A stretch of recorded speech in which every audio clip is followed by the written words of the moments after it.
parte 2 sobre a história dos 12 apóstolos. Estou gravando neste canal uma playlist sobre personagens bíblicos de A a Z e eu já gravei todos os personagens iniciados com a letra A, B, C e estou quase finalizando os personagens com a letra D. No caso, estou tratando sobre os 12 apóstolos atualmente. E este é o vídeo parte 2. Serão 3 vídeos sobre os apóstolos.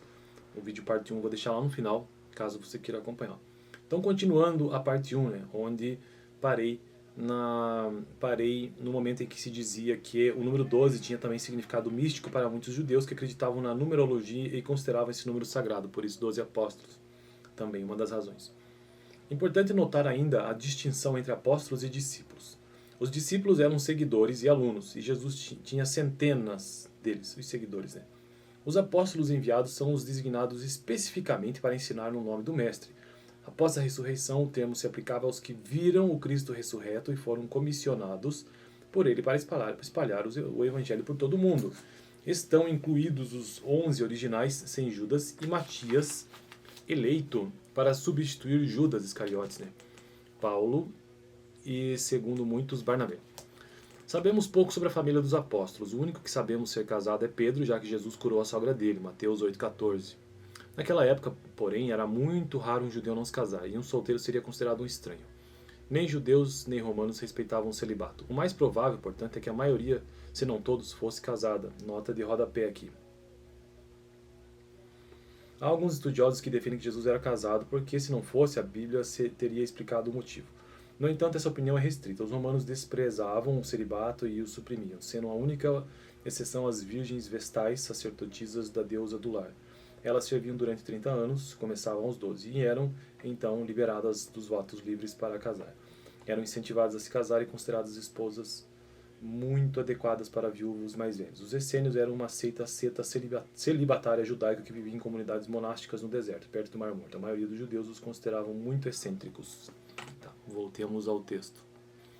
Há mais evidências disso em um comentário de Paulo. Não temos nós o direito de levar conosco uma esposa crente como fazem os outros apóstolos, os irmãos do Senhor e Pedro, ou seja, que todos, na sua maioria, eram casados. Ou acho que provavelmente todos, segundo o texto.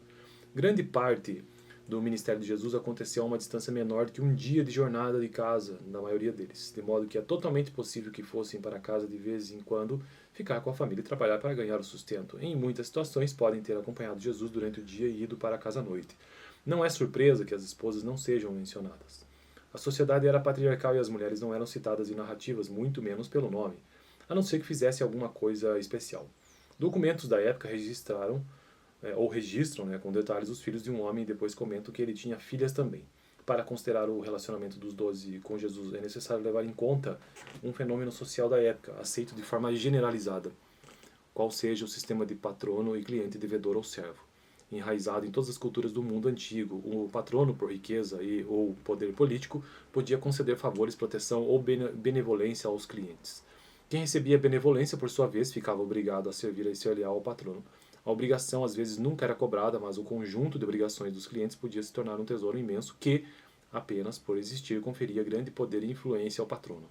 Patronos muito ricos e poderosos podiam ser clientes de outros que estavam em um nível superior, e os clientes de nível baixo podiam ser patronos de outros de nível ainda mais baixo. Às vezes, um cliente desempenhava o papel de patrono pelo simples fato de passar adiante a benevolência de seu patrono. O nível mais elevado no sistema de patronato era Deus ou os deuses, e o mais baixo a classe escrava.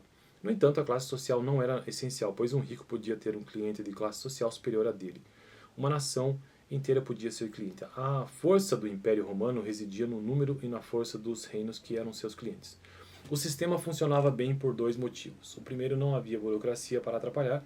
Todos deviam explicação de seus atos a alguém. Segundo, a reverência pela honra pessoal e familiar era tão intensa que violar os padrões de honra produzia vergonha ou desprezo social com tanto peso que muitos preferiam a morte. A honra e o prestígio social do patrono se mediam pelo número e pela prosperidade de seus clientes. Deixar de apoiar o cliente era uma desgraça terrível que destruiria a vida social do patrono.